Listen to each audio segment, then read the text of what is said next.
Hello everyone. In this lecture, I am going to explain the grouping of cells. If there are two or more than two cells in a circuit, then how can they added, how can they grouped, how can they combine? So there are few methods, few ways. The first one is in series. क्या कर सकते हैं हम, दो या दो से ज़्यादा अगर हमारे पास सेल्स हैं तो हम उन्हें क्या कर सकते हैं, उनकी ग्रुपिंग कर सकते हैं सीरीज में. दूसरा, हम उनकी ग्रुपिंग कर सकते हैं पैरेलल में, या फिर हमारे पास कुछ ऐसे कॉम्बिनेशंस होते हैं जो मिक्स्ड फॉर्म में होते हैं. इसका मतलब क्या है, आपके पास उस केस में मिक्स्ड वाले में क्या हो जाएगा, सीरीज में भी सेल्स हो सकते हैं और पैरेलल में भी सेल हो सकते हैं. ठीक है. और दूसरा पोलैरिटी. तो देखिए, चलिए शुरू करते हैं. ठीक है. फर्स्ट पॉइंट है आपके पास, व्हेन टू और more than two, suppose two cells, अगर हम क्या कर रहे हैं, केवल दो सेल को कंसीडर कर रहे हैं, तो उस केस में जो सीरीज कॉम्बिनेशन हो जाएगा,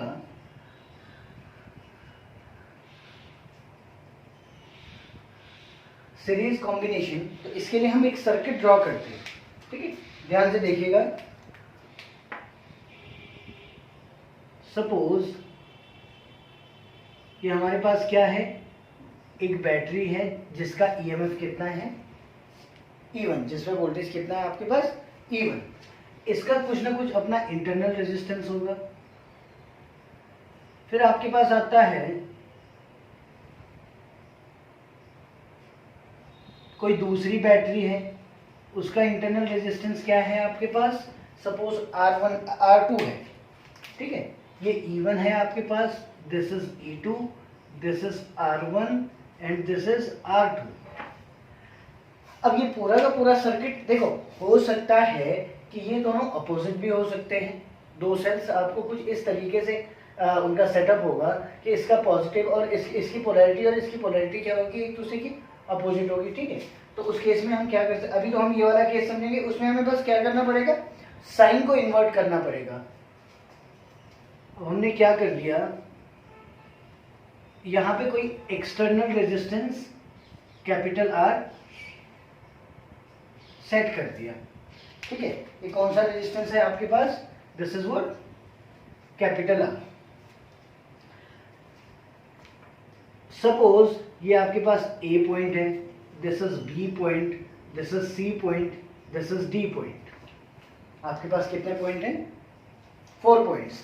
point A, point B, point C, point D. ये क्यों दिया, देखो आपको पता है किरचॉफ्स का जो सेकंड रूल था, ठीक है, लूप थ्योरम जो थी, लूप थ्योरम में क्या कहा जाता था कि आपके पास सर्किट में या किसी पर्टिकुलर लूप में जितने भी ईएमएफ्स हैं उन सब का एल्जेब्रिक सम किसके इक्वल होता है, करंट और रेजिस्टेंस के प्रोडक्ट के एल्जेब्रिक सम के इक्वल होता है. ठीक है. तो हमें क्या चाहिए, इसमें हमने नोट कर लिया. फर्स्ट चाहिए हमें summation E is equal to summation IR. ठीक है, ये इसकी रिक्वायरमेंट है. ये हमारे पास हेल्पिंग डेस्क नाम दे सकते हैं हम इसे. जो जो चीजें हमें जरूरत होती है किसी पर्टिकुलर टॉपिक के लिए, तो आप उसे साइड में लिख दीजिएगा. ठीक है, इससे आपको क्या होगा, एक प्रैक्टिस हो जाएगी और आपको पता रहेगा कि मेरे को इस क्वेश्चन में क्या क्या चीजें रिक्वायर्ड है. तो अब देखिए, किरचॉफ्स लॉ अप्लाई करने पे, applying Kirchhoff's second law, Kirchhoff का सेकंड लॉ अगर अप्लाई करेंगे तो हमें करंट चाहिए इसमें. तो करंट को भी हम क्या कर देते हैं, शो कर देते हैं. सपोज देखो, सीरीज में है कनेक्शन, तो सीरीज में कनेक्शन, तो इन दोनों के कारण जो रिजल्टेंट करंट बन रही होगी वो क्या हो रही होगी, इस सर्किट में फ्लो हो रही होगी. सपोज मैंने कह दिया कि करंट क्या है हमारे पास, I. देखो पॉजिटिव टू नेगेटिव जाएगा ना, I. ठीक है, I करंट फ्लो हो रही है. तो आप क्या कह सकते हो, ईएमएफ्स क्या क्या है आपके पास इस सर्किट में, ईएमएफ्स क्या क्या है आपके पास इस सर्किट में, E1 एंड E2. ठीक है. तो दोनों देखो, दोनों एक दूसरे के अपोजिट डायरेक्शन में तो नहीं है. इसके लिए आपको क्या करना पड़ेगा, लूप के लिए एक डायरेक्शन सेट करनी पड़ेगी. सपोज मैं इस तरीके से आ रहा हूं, तो मैंने क्या कर दिया, लूप कहां से चला मैं, D से A से B, YR, B to C, again C to D। ये हमारे पास क्या था, पाथ था। ठीक है, तो इस पे किरचॉफ्स रूल अगर अप्लाई करेंगे हम तो क्या आ जाएगा हमारे पास, E1 plus E2 is equal to, E1 plus E2 is equal to, आप क्या कह सकते हो, देखो IR1, सिंपली आप कह सकते हो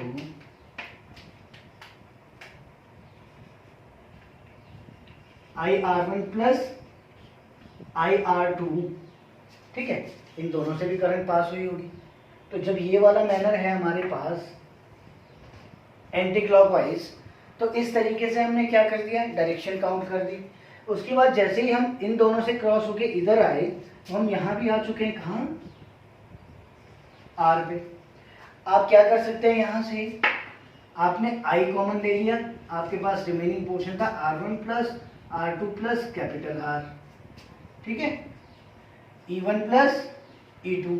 यहाँ से आप क्या कह सकते हैं, आई कैलकुलेट कर सकते हैं, I is equal to E1 plus E2 over R1 plus R2 plus R।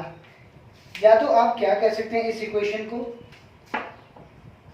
I is equal to E1 plus E2 over R plus R1 plus R2।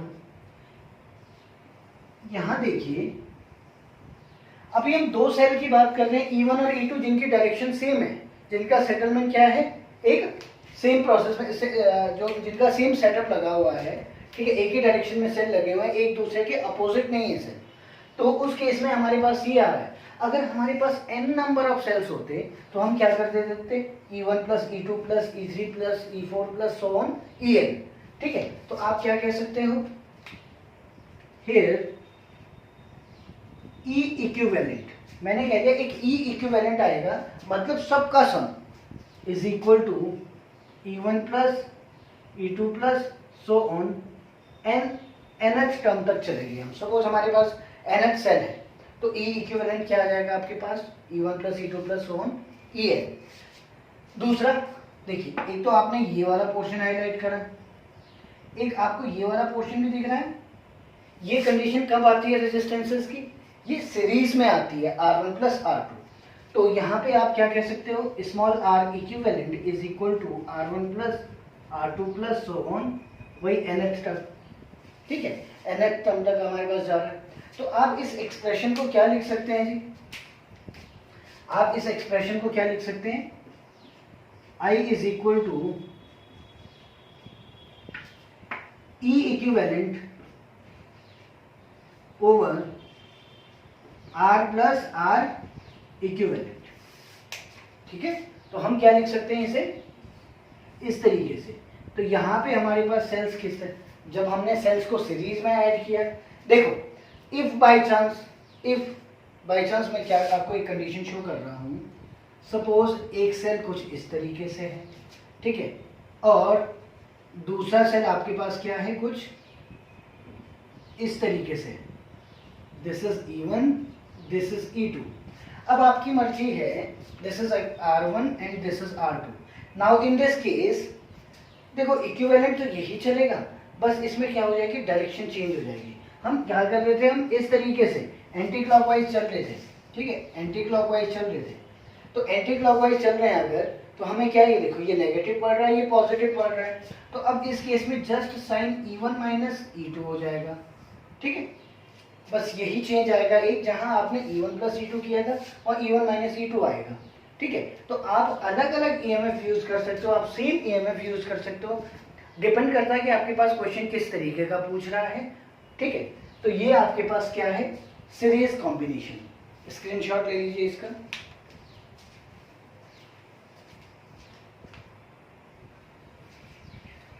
अब देखिए आपके पास सेकंड है, फर्स्ट क्या था आपके पास, सीरीज कॉम्बिनेशन, सेकंड है आपके पास कौन सा, पैरेलल कॉम्बिनेशन।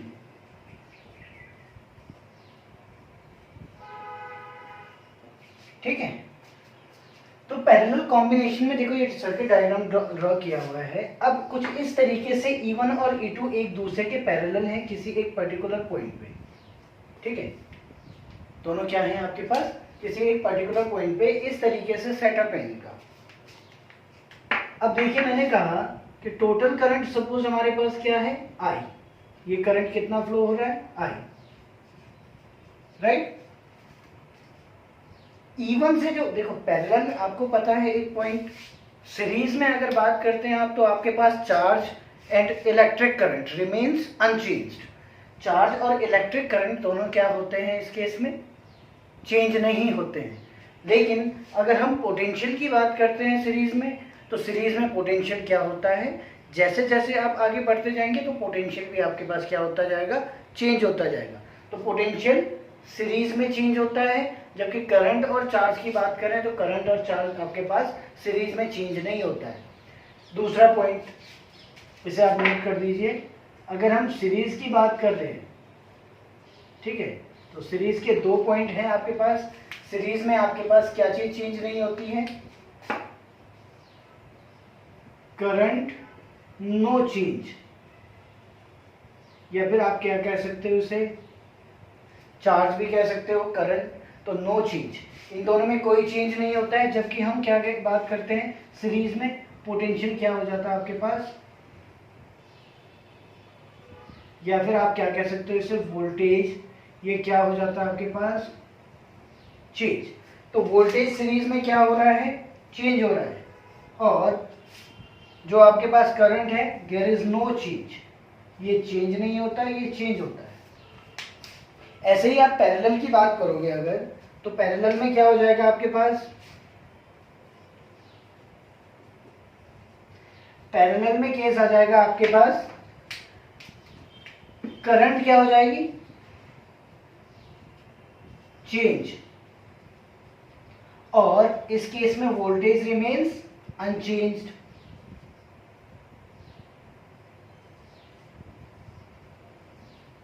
मैंने क्या कर दिया, नो चेंज, ठीक है। पैरेलल में हमारे पास करंट क्या हो रही है, चेंज हो रही है, ठीक है, and there is no change in voltage. तो ये पॉइंट आपको ध्यान रखना है। तो इसी तरीके से हम क्या कह सकते हैं, हमने कहा कि जो हमारे पास E1 बैटरी है, सपोज E1 बैटरी से हमारे पास क्या बन रहा है, current I1, and E2 battery से हमारे पास करंट बन रही है I2। तो यहाँ पे आप अगर किरचॉफ का first rule, by Kirchhoff first rule, Kirchhoff के फर्स्ट रूल से आपको क्या पता है, किसी भी जंक्शन पे, किसी भी नोडल पॉइंट पे जितनी भी करंट्स मीट होती हैं, ठीक है, या तो वो आउटगोइंग करंट हो या तो इनकमिंग करंट हो, उन सब का एल्जेब्रिक सम क्या होता है, जीरो होता है। बट अगर आप इसे अदर वर्ड्स में समझना चाहो तो total number of incoming currents always, the sum of the total number of incoming currents always equal to the total number of outgoing currents, ठीक है। तो यहां से क्या इनकमिंग करंट क्या है इस जंक्शन पे, देखिए आप अभी इन्हें देखो, मैंने क्या कह दिया, this is point A B C. अब इस ए पॉइंट को मैं यहां पे शो कर देता हूं, बी सी डी, ठीक है, इन सबको क्या कर दिया हमने, इस तरीके से शो कर दिया। तो किरचॉफ्स फर्स्ट रूल के अकॉर्डिंग क्या हो जाएगा आपके पास, टोटल I, जो ये I है इस जंक्शन से आ रहा है, और जबकि ये I1 और I2 इस जंक्शन पे जा रही है, तो इन दोनों का सम किसके इक्वल हो जाएगा, I के बराबर हो जाएगा। तो ये फर्स्ट रूल के अकॉर्डिंग है आपके पास। सिमिलरली अगर बात करते हैं हम किसकी,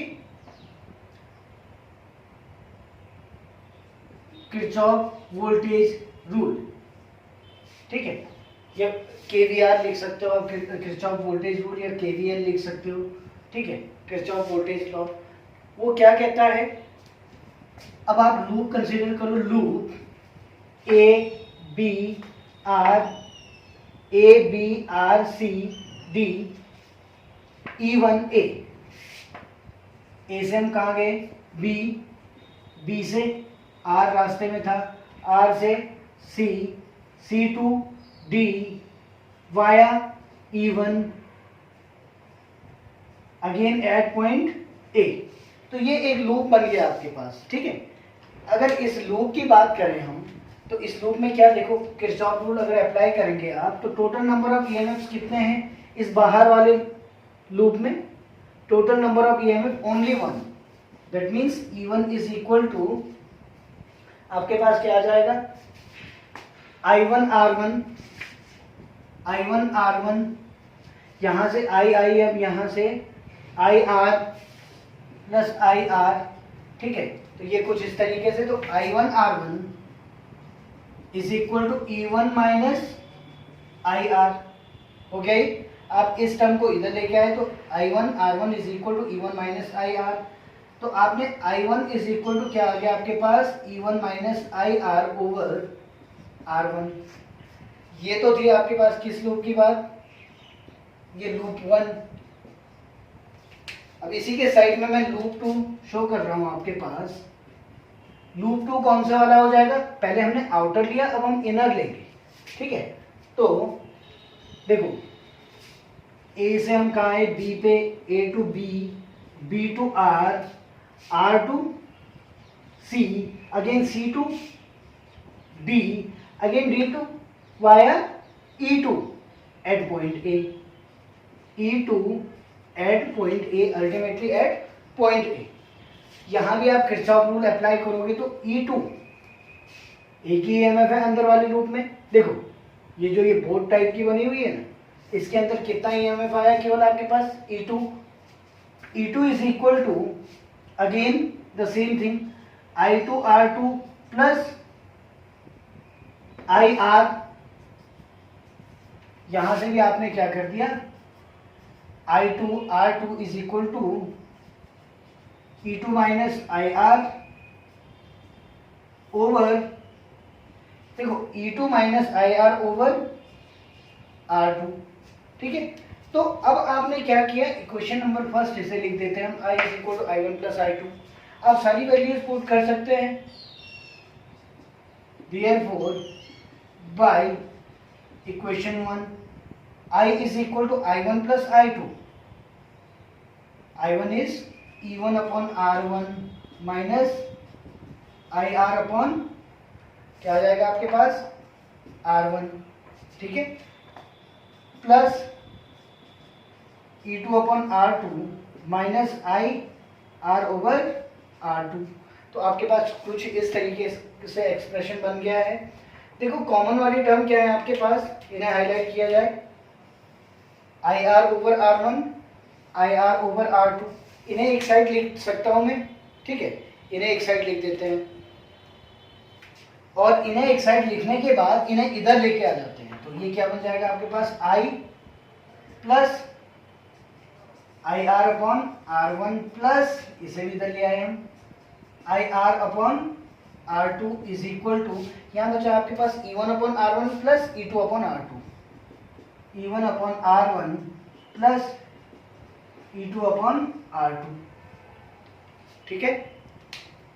दूसरा, यहां से आपने क्या कर दिया, I कॉमन ले लिया, I कॉमन आ गया, आपके पास क्या टर्म बची, 1 plus R upon R1 plus R upon R2 is equal to E1 upon R1 plus E2 upon R2।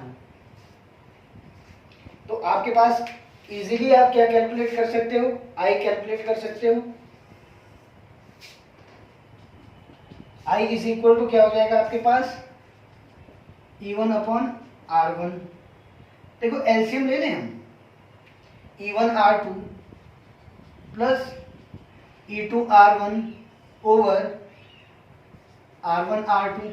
ये तो इस साइड का एलसीएम लिया है, ठीक है, ये वाला कौन सा साइड का एलसीएम लिया है, इस साइड का एलसीएम लिया है, अपॉन इधर भी एलसीएम ले सकते हैं, R1 R2 plus R R2 plus R R1 over R1 R2। देखिए ये R1 R2 से ये कैंसिल हो रहा है, इज इक्वल टू E1, देखो ये क्या बचा हमारे पास, E1R2 plus E2R1 upon R1R2 plus R common ले लिया आपने, R1 प्लस R2, ठीक है। ऐसे ही आप क्या कर सकते हो, आपने क्या कर दिया, डिवाइड कर दिया बाई R1 प्लस R2, दोनों साइड अप डाउन दोनों साइड आपने क्या कर दिया, इसमें डिवाइड कर दिया। तो आपके पास क्या आ जाएगा, E1R2 plus E2R1 upon R1 plus R2 over R1R2 plus R1 plus R2 upon R1 plus R2, ठीक है। नॉर्मली इसी चीज को देखो, जो ये हमारे पास क्या है, इसे सॉल्व करेंगे हम। R1 by R2, R1 plus R2 दोनों के साथ है।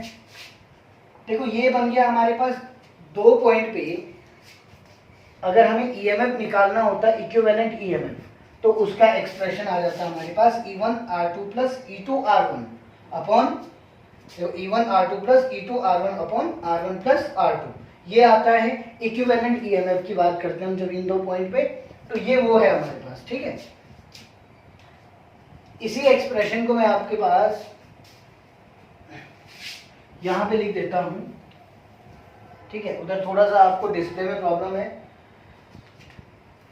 ये आ जाएगा I इज इक्वल टू, देखो क्या है, लास्ट वाला मैं दोबारा लिख रहा हूं आपके पास,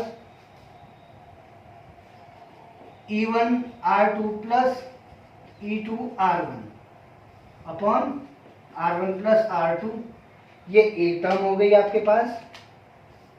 उसके बाद डिनोमिनेटर में क्या आ रहा है आपके पास, देखो R1R2 plus R1 plus R2 upon R1 plus R2, R1R2 plus R1 plus R2 upon R1 plus R2। देखिए आप इन्हें सेपरेट कर सकते हो, हमारे पास एक एक्सप्रेशन बन जाएगा। एक्सप्रेशन क्या बनेगा, ये तो आपके पास ये कंप्लीट क्या हो गया, ई इक्विवेलेंट ओवर, इन्हें आपने सेपरेट कर दिया, इससे R1 प्लस R2 से R1 प्लस R2 कैंसिल हो गया, आपके पास R1 R2 upon R1 plus R2। तो आपके पास क्या आ जाएगा, R plus R1 R2 upon R1 plus R2। तो ये R1 R2 upon R1 plus R2 ये क्या है, पैरेलल कॉम्बिनेशन है रेजिस्टेंस का, तो ये इनके लिए क्या आ गया, इक्विवेलेंट रेजिस्टेंस आ गया। तो आप क्या कह सकते हो, दिस इज R EQ। तो आपके पास एक्सप्रेशन क्या बन गया, I is equal to E EQ upon R plus R EQ, ठीक है। तो ये अगर आपको यहाँ तो थोड़ा सा देखने में प्रॉब्लम हो रही है, तो इस एक्सप्रेशन को आप सॉल्व करते जाइए, और जैसे ही आप सॉल्व करेंगे तो आपको कुछ इस तरीके की टर्म आ जाएंगी R1 प्लस R2 से डिवाइड करने में, ठीक है। स्क्रीनशॉट ले लीजिए।